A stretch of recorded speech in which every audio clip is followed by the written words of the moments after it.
Hare Krishna. Welcome to Gita 365, the complete Bhagavad Gita study course.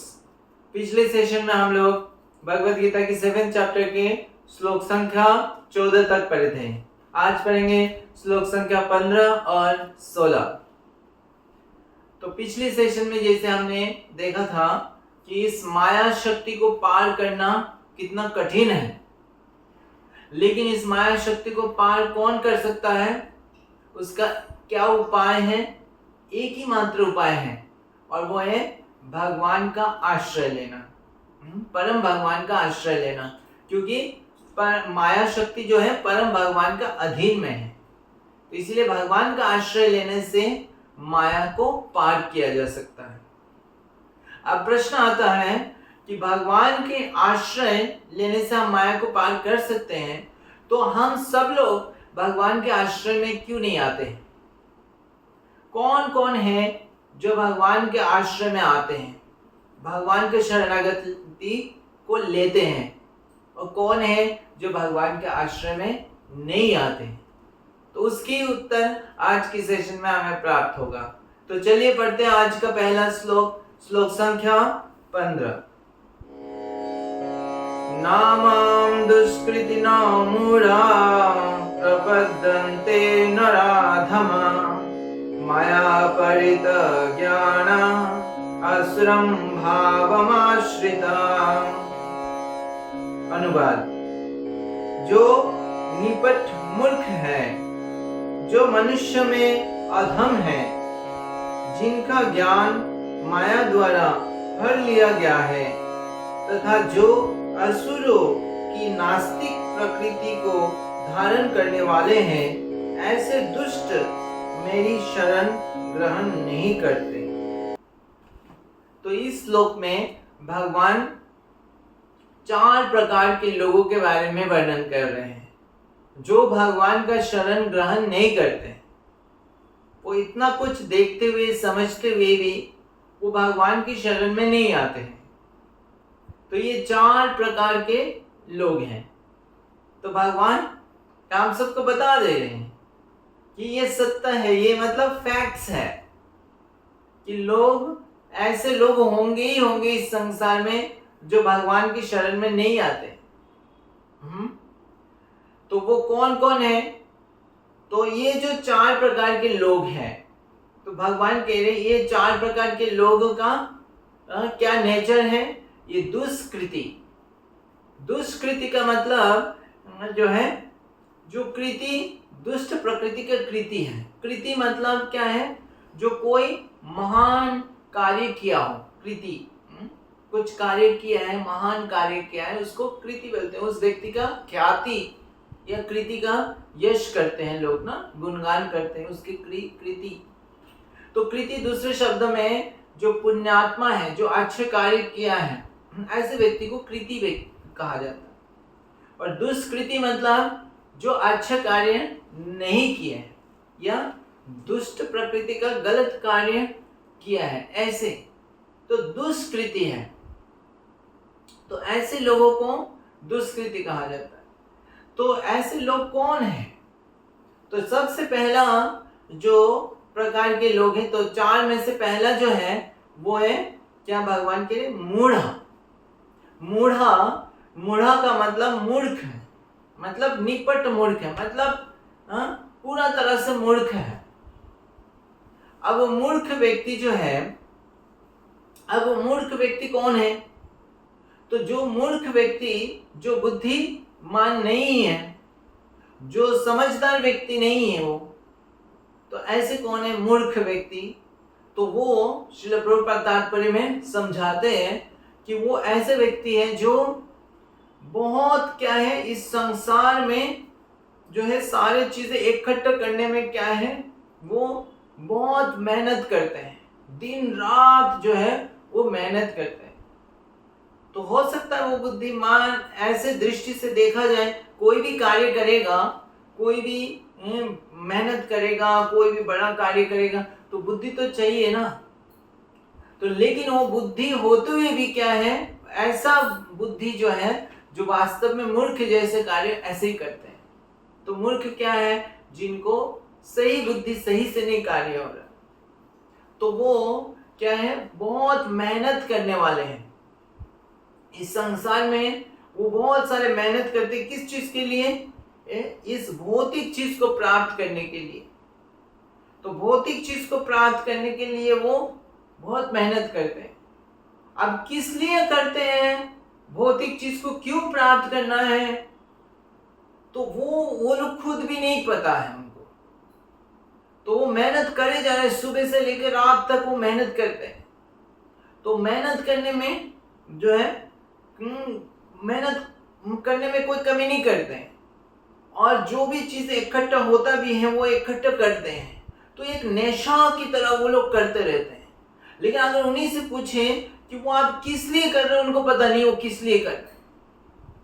तो जैसे मान लीजिए श्रील प्रभुपाद लिख रहे हैं, उदाहरण देते हैं कि कभी कभी ऐसा होता है कि वो व्यक्ति जो है वो इतना मेहनत करता है ना, धन कमाने के लिए, लेकिन वो जो धन कमाता है वो इतना धन लाता है, तो उससे जो भोजन लेके आता है वो खुद जो है उसके पास कभी डायबिटीज होता है, बीमार होता है, तो वो खुद वो खा नहीं पाता। जितना उसने भोजन मतलब कमाया, उसका 1% भी वो खुद खा नहीं सकता। तो जब वो खुद खा ही नहीं सकता है, उस चीज को एंजॉय नहीं कर सकता है, तो उसको जो है इतना कमा किस लिए रहा है, इतना मेहनत किस लिए कर, किसके लिए कर रहा है? तो इस प्रकार से वो एक जो है क्या है, भ्रम में रह के वो इसको करता है। उसी में उसको जो है वो एक तरह से उसको पता नहीं, नशा की तरह जो है, पागल की तरह जो है वो उसमें लगे रहते हैं। तो वैसे कभी वो सोचता है कि शायद मैं अपनी जो है फैमिली मेंबर्स के लिए कर देता हूँ, लेकिन हो सकता है फैमिली मेंबर्स को ये चीज चाहिए ही नहीं, हो सकता है फैमिली मेंबर्स इससे उससे खुश है ही नहीं। वो इतना मेहनत करके भी लेके लेता है, लेकिन फैमिली मेंबर हो सकता है उससे कुछ और ही एक्सपेक्ट कर रहा है। तो वो ये देखता भी नहीं है कि मैं जिसके लिए कर रहा हूं क्या वो वास्तव में मेरे से खुश है, या वास्तव में मेरे को जो चाहिए वो मेरे को मिल रहा है कि नहीं मिल रहा। वो खुद भोजन नहीं कर सकते, खुद हो सकता है कभी ठीक से चल नहीं पा रहे, ठीक से वो अपना हेल्थ ठीक नहीं है, फिर भी वो इतना मेहनत करे जा रहे, खुद की अच्छा क्या है वो नहीं पता उनको।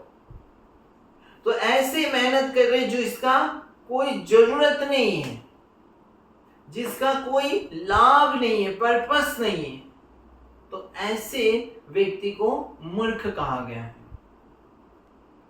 तो प्रभुपाद उदाहरण और एक देते हैं उसकी, जो गाधा, पशु में गाधा है, तो गाधा जो है इतना मेहनत करता है, इतना जो है भारी जो चीजें वहन करता है, लेकिन वो किस लिए? थोड़ा सा घास खाने के लिए, जबकि घास उसके सामने उपलब्ध है, पूरा जो है जमीन में घास होते हैं, वो आराम से खा सकता है, लेकिन और खाता भी कितना है, लेकिन उसको लगता है कि जब तक वो इतना मेहनत नहीं करेगा तब तक नहीं मिलेगा। तो इसी प्रकार जो है जो मूढ़ व्यक्ति मूर्ख है, वो इस भौतिक चीज को प्राप्त करने के लिए बहुत मेहनत करते हैं, मतलब अपना जो मूल्यवान समय है जिसको भगवान की सेवा में लगाना चाहिए, वो उस समय को सोचता है कि ये भौतिक चीज को इकट्ठा कर ले, जो कि वो चीज का खुद भी उसका लाभ नहीं उठा पाता है।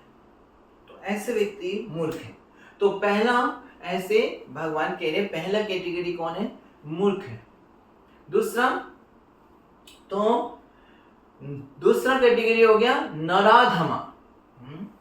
तो नराधमा मतलब मनुष्य में जो अधम है।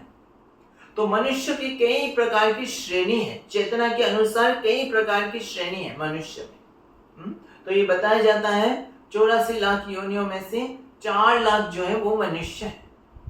तो 4 लाख मनुष्य की अलग अलग श्रेणी है चेतना के अनुसार। कई लोग बहुत निम्न चेतना रखने वाले, कहीं काफी उच्च चेतना रखने वाले। तो जो सभ्य व्यक्ति है, सभ्य मनुष्य या मनुष्य में से गिने जाते हैं, तो वो सभ्य व्यक्ति का पहचान क्या होता है?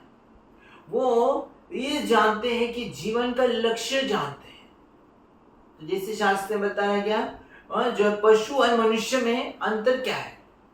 जो मनुष्य है उनको पता है कि मनुष्य जीवन का लक्ष्य क्या है और धर्म उनके लिए विशेष है। तो बाकी पशु और मनुष्य क्या है? आहार, निद्रा, भय, मैथुन, खाना, सोना, हाँ, और संतान उत्पन्न करना, अपना रक्षा करना, ये पशु पक्षी भी करता है अपने शरीर के लिए, और मनुष्य भी करता है। लेकिन मनुष्य, जो सभ्य मनुष्य है, वो क्या है?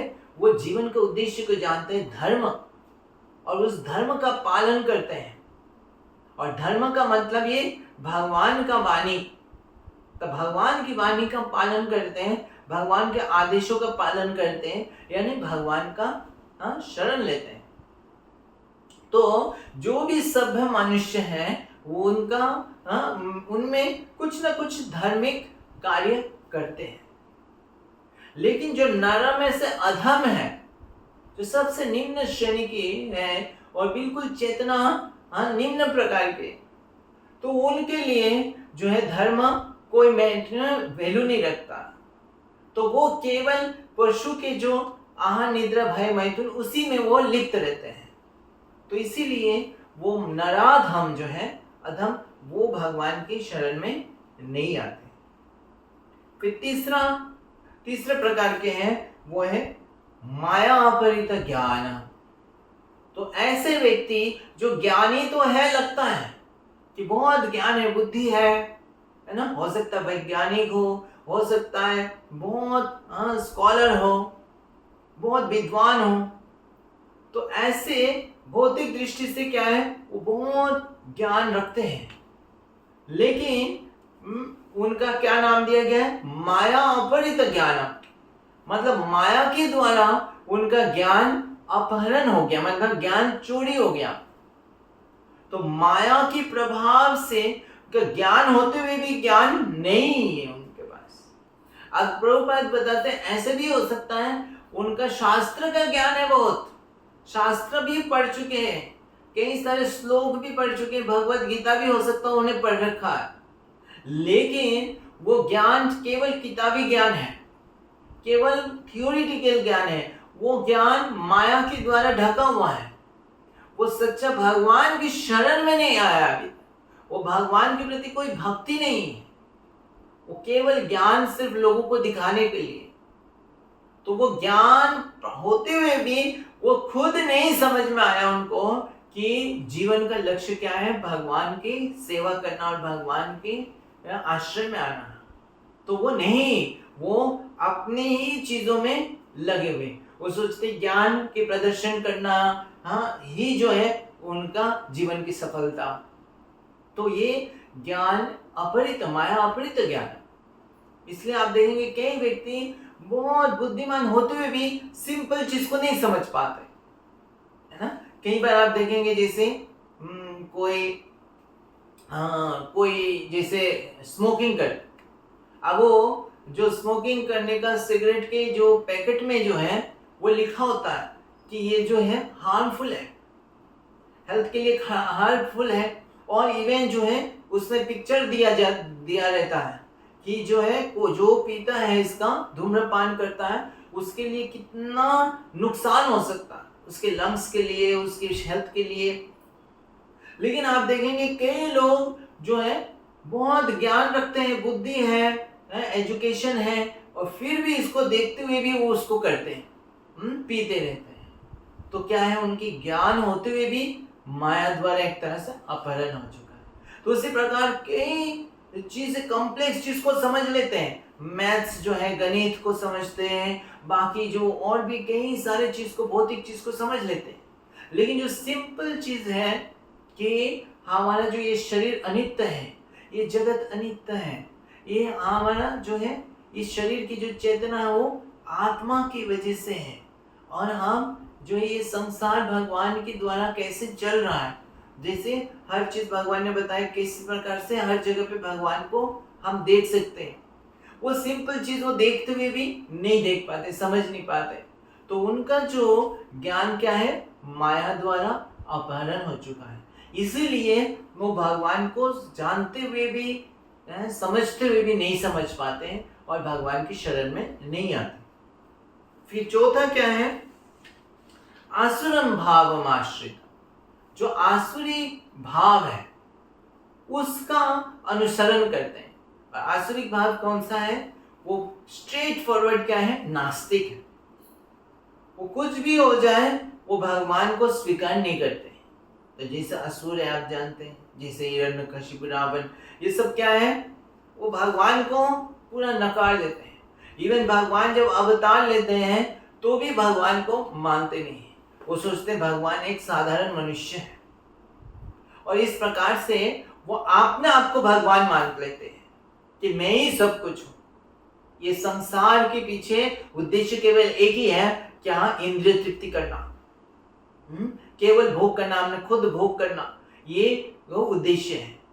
तो इस प्रकार से भाव जो है वो किसका है, असुर का भाव है, ऐसा होता है। तो ये आसुरिक भावम आश्रिता।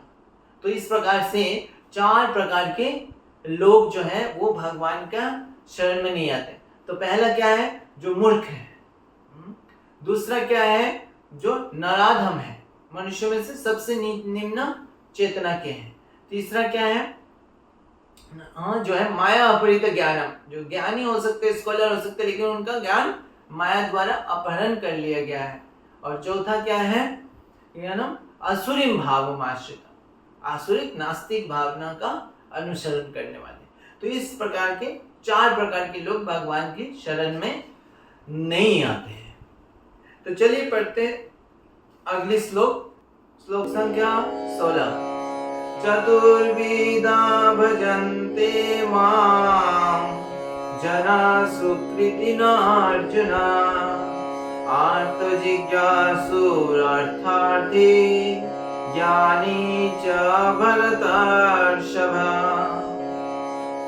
अनुवाद, हे भरत श्रेष्ठ, 4 प्रकार के पुण्यात्मा मेरी सेवा करते हैं, आर्त, जिज्ञासु, अर्थार्थी तथा ज्ञानी।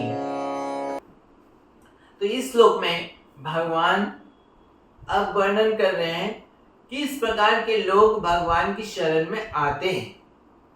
तो भगवान यहाँ पे कह रहे हैं कि यहाँ पे भी 4 प्रकार के लोग भगवान के पास आते हैं, और ये लोग क्या हैं, वो दुष्कृति नहीं, ये सब सुकृति।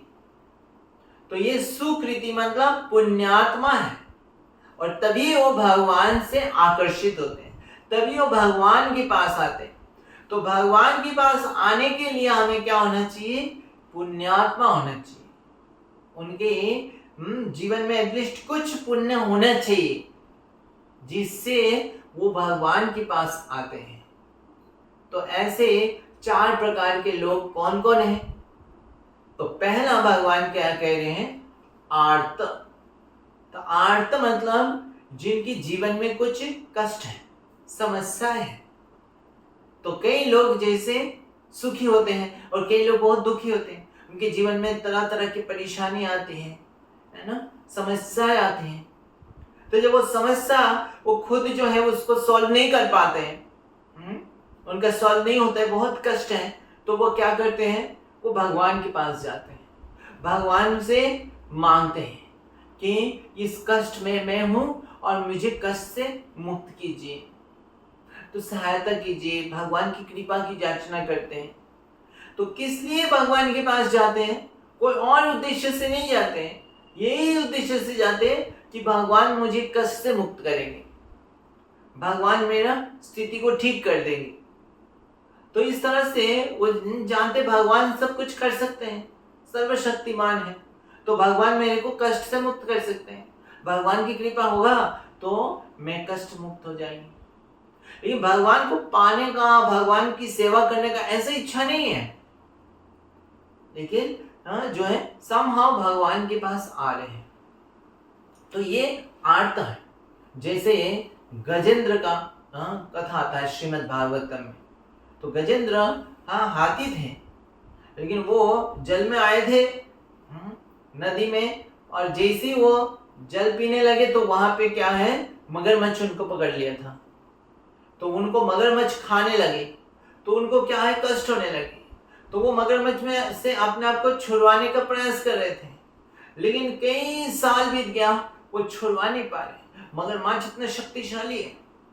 तो जब फाइनली गजेंद्र को समझ में आ गया अब मेरे से नहीं हो पाएगा, तो मगरमच्छ मुझे खा ही जाएगा, तब उनको लगा अब मुझे कुछ सहायता चाहिए, कोई हेल्प करेगा। तो वो देखे अपनी पत्नी, अपने जो भी संतान, जो भी साथी और भी हाथी थे तट पर, वो सब चले गए थे, डर के सब चले गए।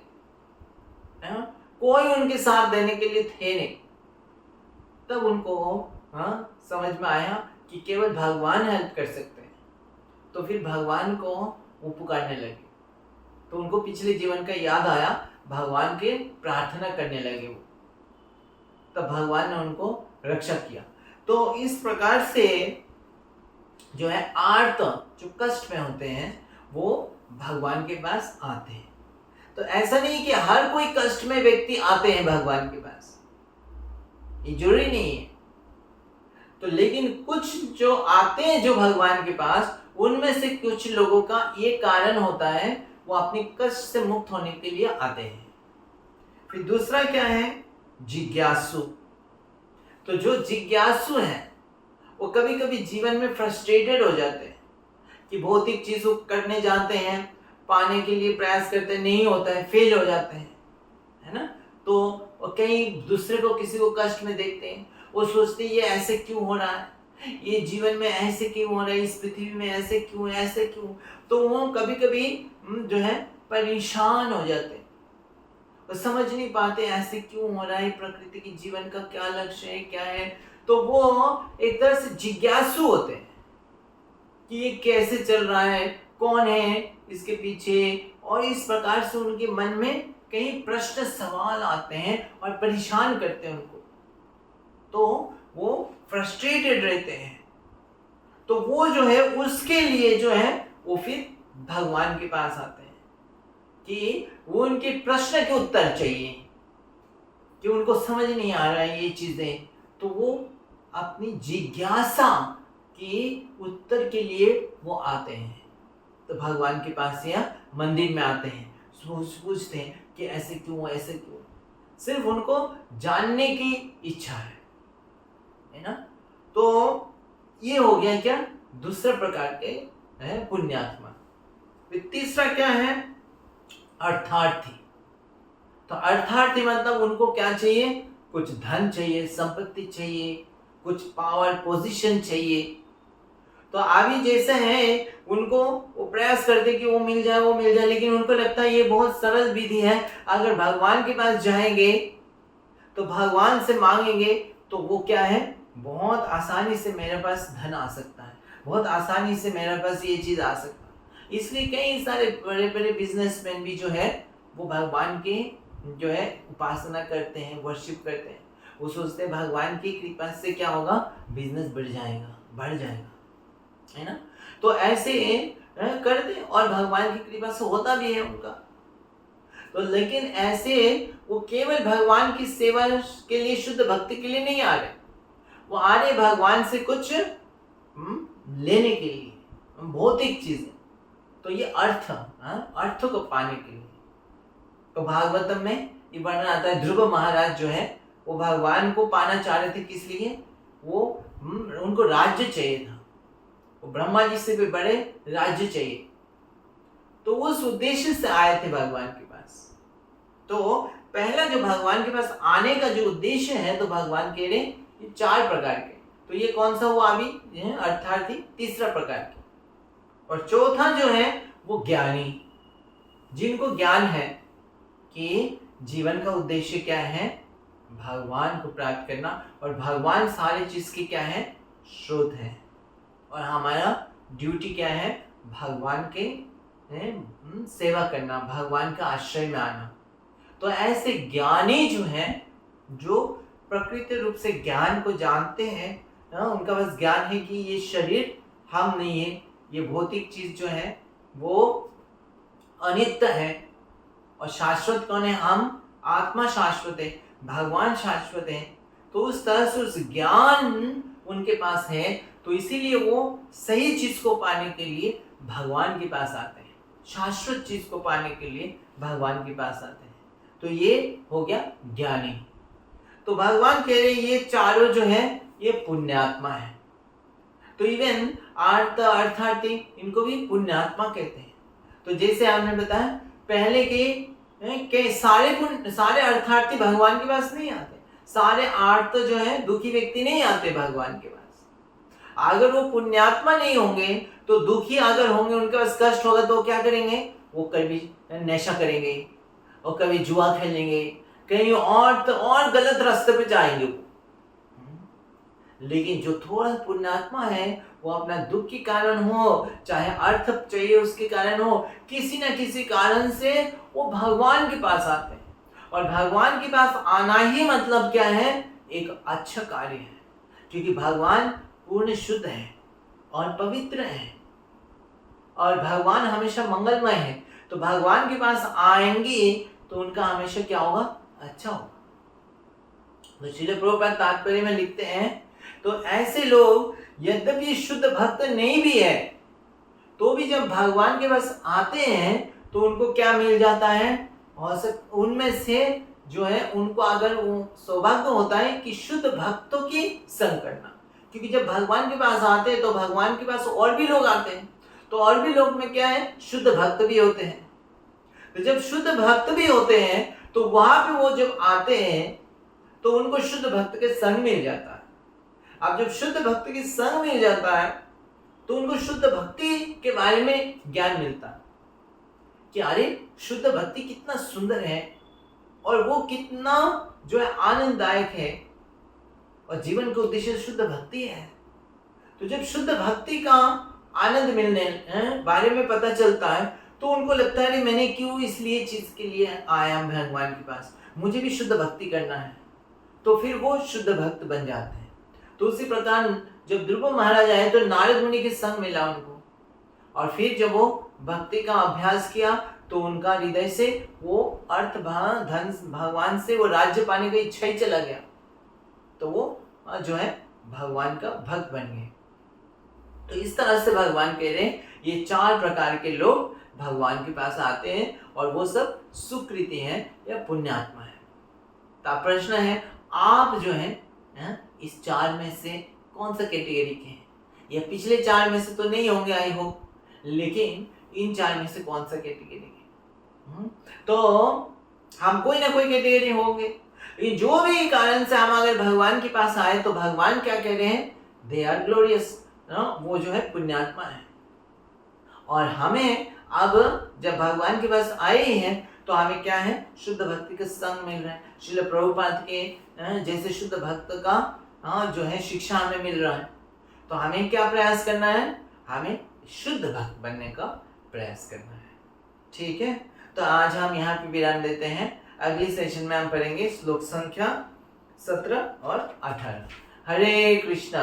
ग्रंथराज श्रीमद् भगवद गीता की जय। जगत गुरु श्रील प्रभुपाद की जय।